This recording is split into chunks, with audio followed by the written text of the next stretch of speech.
आज की कहानी रिया की क्रिसमस पार्टी में घटे एक डरावने अनुभव की है। तो चलिए कहानी को रिया के नजरिए से सुनते हैं। मेरा नाम रिया है। मैं दिल्ली के एक नामी कॉलेज में पढ़ती हूँ। क्रिसमस का वक्त था और हमारे कॉलेज में हर साल क्रिसमस पार्टी का बहुत बड़ा सेलिब्रेशन होता है। इस साल हमारे ग्रुप ने तय किया कि पार्टी को यादगार बनाने के लिए एक पुराने सुनसान बंगले में इसे ऑर्गेनाइज करेंगे। वो बंगला शहर के किनारे एक घने जंगल के पास था। इस बंगले के बारे में कहा जाता था कि ये सालों से वीरान है और यहाँ कुछ अजीब घटनाएं होती हैं। लेकिन हमारे ग्रुप ने इसे मजाक में लिया और सोचा कि ये सिर्फ अफवाहें हैं। पार्टी के दिन हम सब ने बंगले को खूबसूरती से सजाया। क्रिसमस ट्री, लाइट्स और गुब्बारे पूरे बंगले में लगाए गए। रात के 9 बजे तक सारे दोस्त आ गए और पार्टी शुरू हो गई। चारों ओर हंसी ठिठोली और मस्ती का माहौल था। हम सब ने खाने पीने का खूब आनंद लिया। जैसे ही रात के 11 बजे का समय होने लगा, बंगले में अजीब सी ठंडक महसूस होने लगी। हालांकि बाहर मौसम उतना ठंडा नहीं था। लाइट्स अचानक धीमी होकर झपकने लगी। हमें लगा कि बिजली की समस्या है, लेकिन जब हमने जाकर जनरेटर चेक किया तो वो बिल्कुल ठीक था। एक दोस्त जिसका नाम करण है, उसने मजाक में कहा, शायद इस बंगले के भूत भी हमारे साथ क्रिसमस मना रहे हैं। ये सुनकर हम सब हंस पड़े। लेकिन तभी क्रिसमस ट्री के पास रखा एक लाल गिफ्ट बॉक्स खुद ब खुद गिर गया। हमने सोचा कि शायद हवा से गिरा होगा, लेकिन अजीब बात यह थी कि कमरे में कोई खिड़की खुली नहीं थी। थोड़ी देर बाद बंगले का मेन दरवाजा जोर की आवाज के साथ खुद ब खुद खुल गया, जबकि बाहर कोई नहीं था। तेज हवा का झोंका अंदर आया, जिससे पार्टी की लाइट्स फिर झपकने लगी। एक दोस्त जिसका नाम नेहा था, वो डर गई और बोली, ये जगह ठीक नहीं लग रही है, हमें यहाँ से चले जाना चाहिए।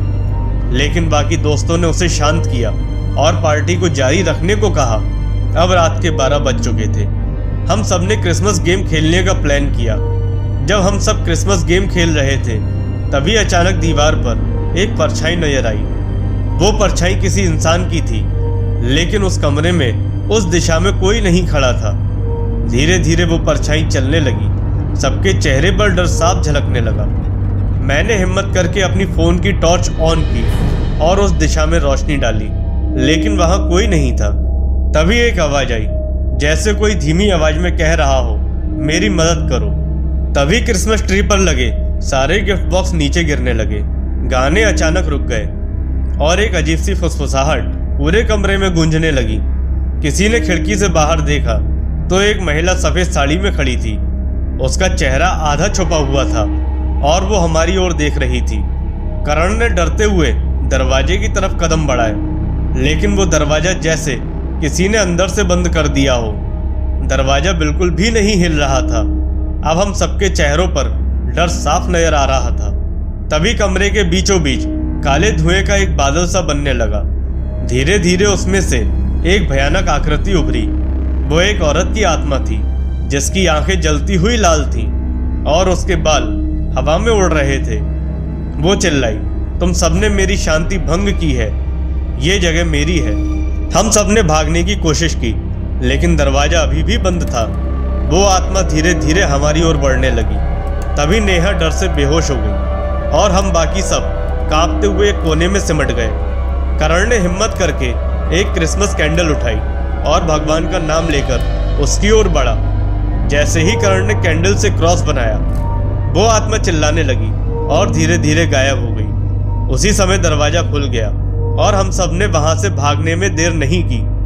अगले दिन हमने इस घटना के बारे में बुजुर्गों से बात की।